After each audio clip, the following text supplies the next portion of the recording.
Welcome. This is a video about replacing your tie rod on a Silverado or Sierra pickup truck. This is a video taken from a larger series that will be linked below. The first thing we need to do is get the tie rod separated, so we remove the nut.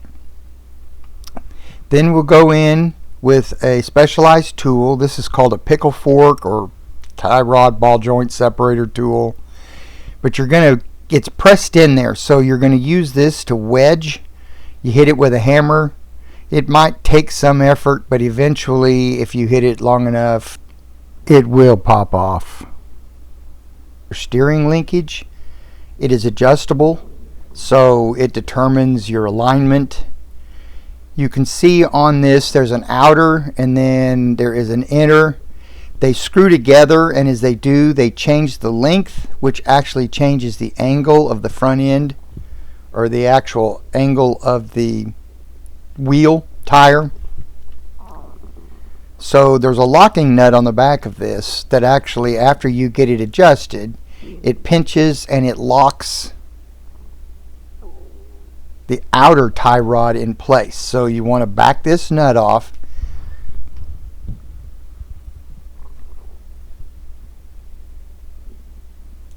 Now normally what you want to do is you want to count the revolutions as you remove that, so then when you put the new one on, you get it close so you can get it back to the alignment shop. But mine unfortunately was stuck. I'm kind of jumping ahead in the video here, but I couldn't get it to turn, so I had to cut it. These are the parts that I'm using. I will leave a link in the description below. You just need to make sure that what you get fits your vehicle. So here it is afterwards. As you can see, I had to cut it off. I just could not get it to move. And sorry, here's a shameless plug. If you like what you're seeing, or if this video is giving you any help, please subscribe and like. It does help the channel out. To get to the connection, now we have to get the rubber dust boot off.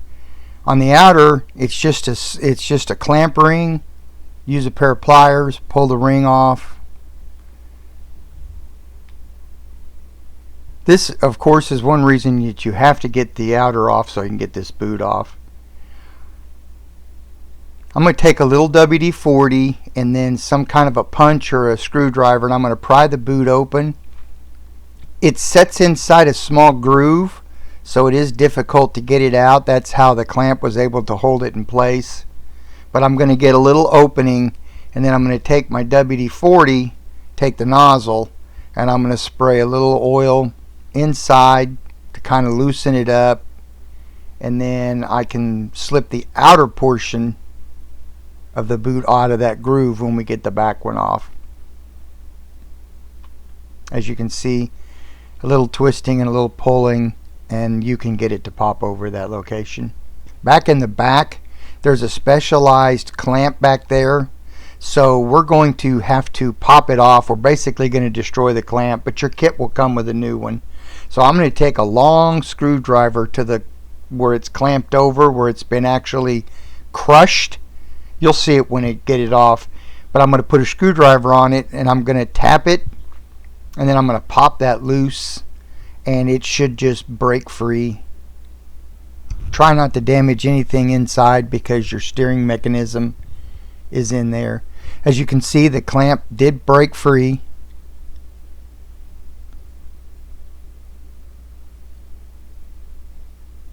Now the dust boot should be free. As you can see, it was just a crimped type clamp. We'll pull the boot over it. It can be very tough. They've been on there for a long time with a lot of heat cycles. I had to use a screwdriver to try and pop it off. I'm using a screwdriver to basically wedge it over the indentation and pulling it off. Now you can see the greased end of the swivel ball joint. This is threaded onto your rack and pinion. This was a very difficult piece to get off. It required a specialized tool. This is one that I attempted. with a clamp, an impact, and it should spin off, but it didn't. But you know what they say, if it didn't work, get more extensions and just try it again. And lo and behold, after a couple of hits, well, while off camera, I hit it and it finally did break free. I just didn't happen to capture it. I'm going to now it's threaded on there, so it'll just spin off. And as you can see, it's not long-winded threaded, but I'm putting the new one back on. I came up with a tool that I rented from a local auto shop, but even it didn't fit, and I had to grind out the inside of it because some reason this tie rod was just a different size. But this is how that tool works. You see the slot on the side of the tie rod, it fits there, and then there's a tube.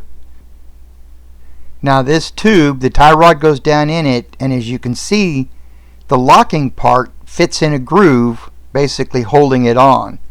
So now I'm going to insert and rethread the inner tie rod onto the steering rack.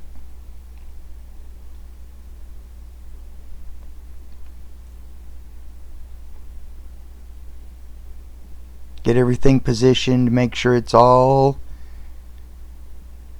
ready to go. So I've got the key on the actual slotted part. So now I'm going to slide the tube on. I'm going to lock it all into position so that the key actually fits into the tube.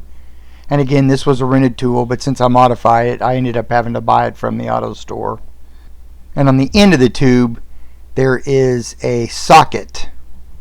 So basically, you just put your torque wrench onto that, and then you use your manufacturer's torque specs, and then you torque this in place.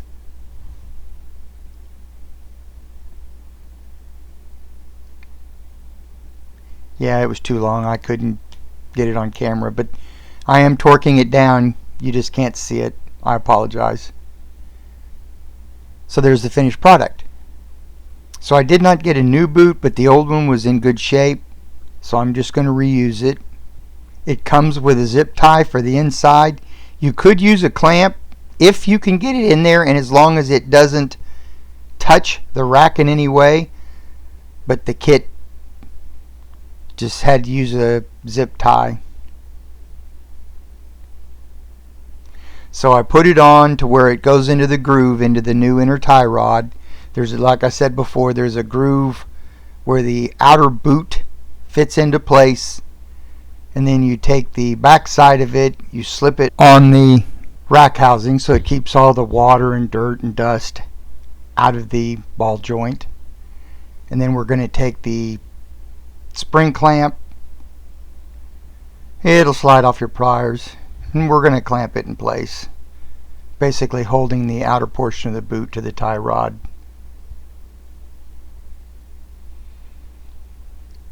So now we need to take our jam nut. We're going to thread it onto the inner tie rod.